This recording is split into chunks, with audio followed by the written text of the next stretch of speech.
It is late February 2024 and Etsy just made an announcement that might make Etsy a little bit less appealing to new sellers. In this video, we're going to talk about the details we have so far about this announcement, and then we'll also consider whether Etsy is still one of the best options to get started selling print on demand in 2024. Okay, so let's start by looking at this most recent announcement from Etsy. Then we'll consider some other factors and think about whether Etsy is still one of the best places to start selling print-on-demand products. I will link to this article down in the description so you can get to it for yourself, but this just came out within the last week. First, I just want to highlight the timeline here. They're saying that they'll be making these changes over the next few months, and they'll only apply to newly created shops, so your existing shop won't be affected by this. However, if you do decide to open an additional shop, even if you're an established seller on Etsy, these new requirements may be applied. So then it mentions 3 changes that they're looking at making. One here is an additional identity check during the setup process. So they're going to add a new method of checking identity where you're going to have to upload a photo ID like a driver's license or passport and take a selfie using your computer or phone and upload that during the shop opening process. So that step could be a little bit annoying, but it's not overall, a terrible change. Now, the second thing is interesting here. They are introducing a shop setup fee to support enhanced security and verification.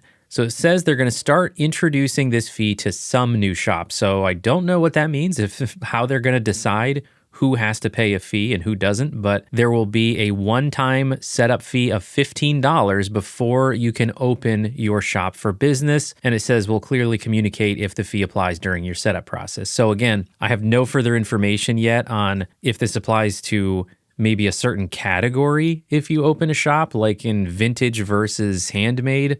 I honestly don't know how they're going to do this, but it sounds like if you're opening a new Etsy shop, you can at least expect to have to pay $15 just to open your shop. And remember, just creating listings on Etsy is also not free. Etsy charges 20 cents for each new listing that you create. So there's already a little bit of upfront cost when you open an Etsy print-on-demand shop and start adding your listings, but now you could potentially be paying $15 immediately right out of the gate to set up your shop as well. And the last one here is it says they'll be exploring changes to payment schedules for new shops. This one is very vague here, but it says we're looking into changes to the payment schedules for new shops until they have a proven track record on Etsy. These changes may affect how long new shops need to wait for their funds to become available. Now, this is something that Etsy had quite a bit of backlash on within the last 12 months. Specifically, from what I heard and read online, it seemed like it was affecting a lot more sellers in the UK than it was in the United States, but I actually saw it in Etsy seller forums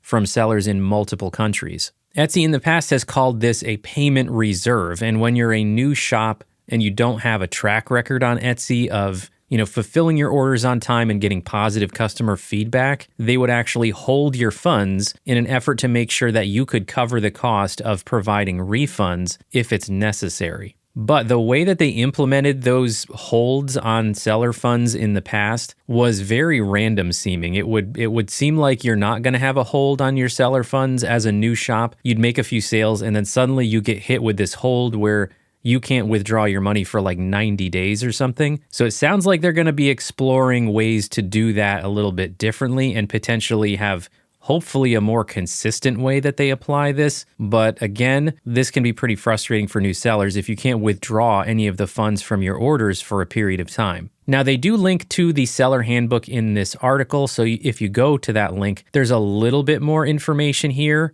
on these changes, but there's still not a ton of this information yet. With regard to the shop setup fee, there's really not more information here other than what was in that first article or that post in the seller forum. It just clarifies this is a non-refundable upfront investment that will help to ensure new shops are committed to running a business on Etsy. And then the only extra piece of info here for the last one is it clarifies that new shops are going to see their payment schedule right in the shop manager after you complete onboarding. So after you set up your shop, supposedly you're going to see what your payment schedule is going to be right away. And at the bottom, it just says we'll be introducing and testing out these changes over the next few months. So expect to see this on new seller accounts or new shops that you open on Etsy. Okay, so let's talk about this a little bit more. When it comes to adding these barriers to entry for Etsy, let's focus on the last two. The first one, kind of in my opinion, is what it is in terms of verifying your identity. The second two pose new barriers to getting your account established from a financial standpoint. So the second one, adding this $15 setup fee and then holding your funds for a period of time without letting you withdraw them. So with these new things, is Etsy still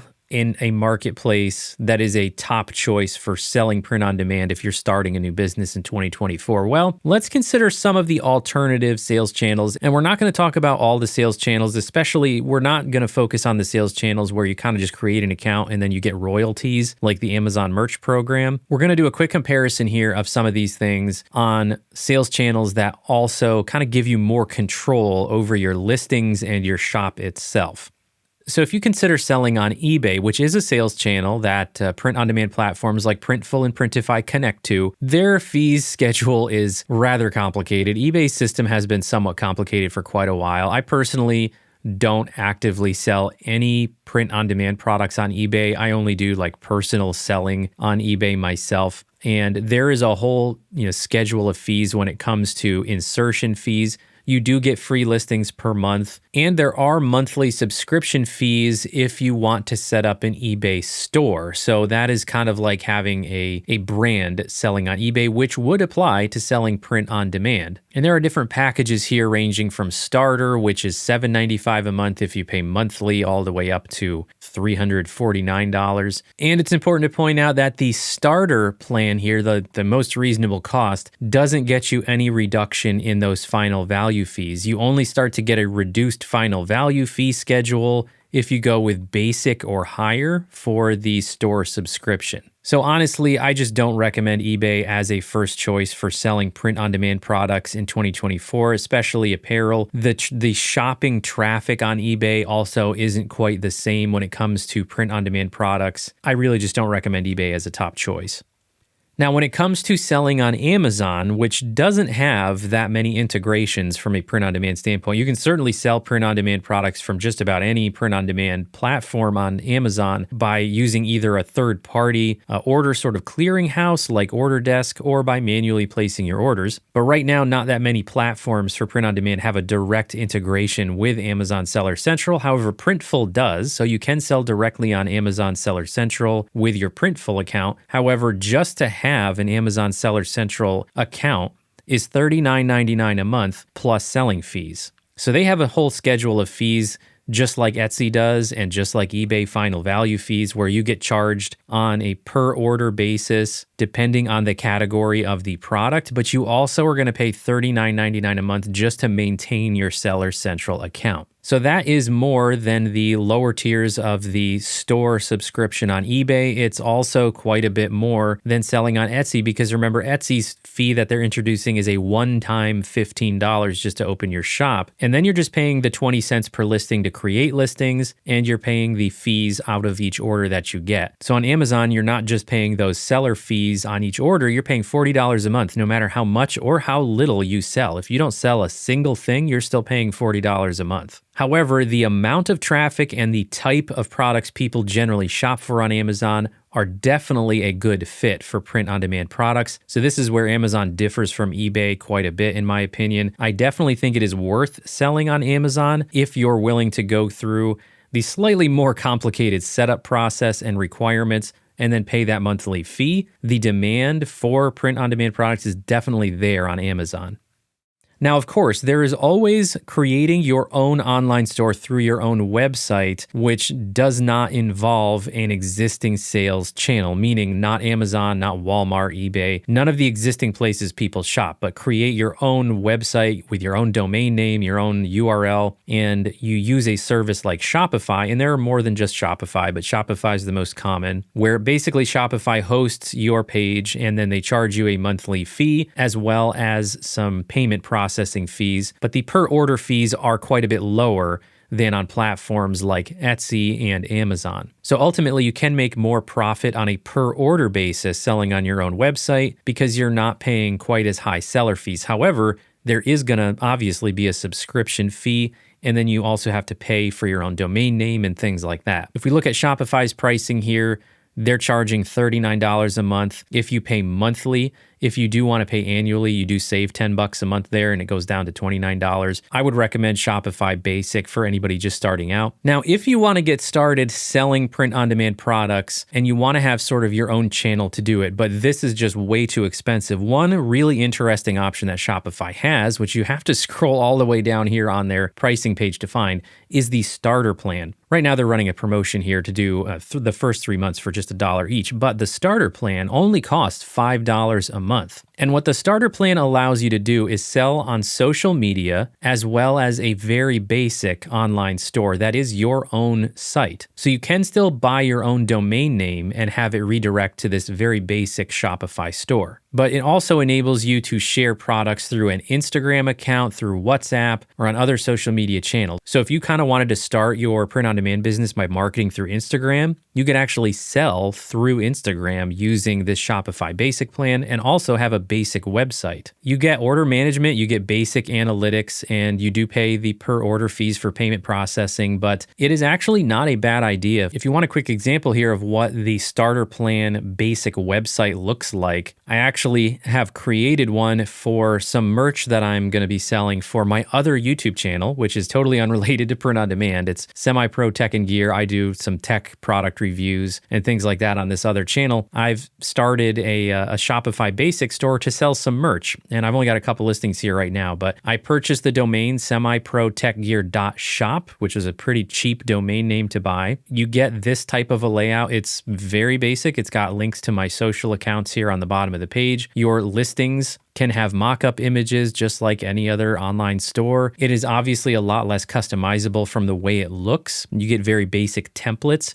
kind of like a Printify pop-up store, except you pay $5 a month for it, and you get a little bit more in terms of analytics and, of course, flexibility of pricing. And importantly, you can do the integrations with a Shopify Basic store that you can do with a regular Shopify store, meaning you can connect to Printify, Printful, Gelato, CustomCat. You can use to create your listings and publish them to your Shopify store, even with the basic or starter plan. However, that is still $5 a month whether you sell any products or not. And remember, this would be creating your own location to sell online with no existing traffic. So you have to create your own traffic. You have to actually drive people to your store, whether that's social media or your basic site. And that is why I still think, even with these new barriers, Etsy is still worthwhile in 2024, because if you are new to selling print on demand, even if you have to pay $15 one time and then pay a bit to set up your listings for 20 cents each, from that point forward, you don't pay a dime until you get your orders. So you get the $15 out of the way up front, and then you might need to spend upwards of, say, $20 to create 100 listings. But once you go from there, you're only paying for the new listings that you create at 20 cents each, and you don't have to pay any monthly subscription fee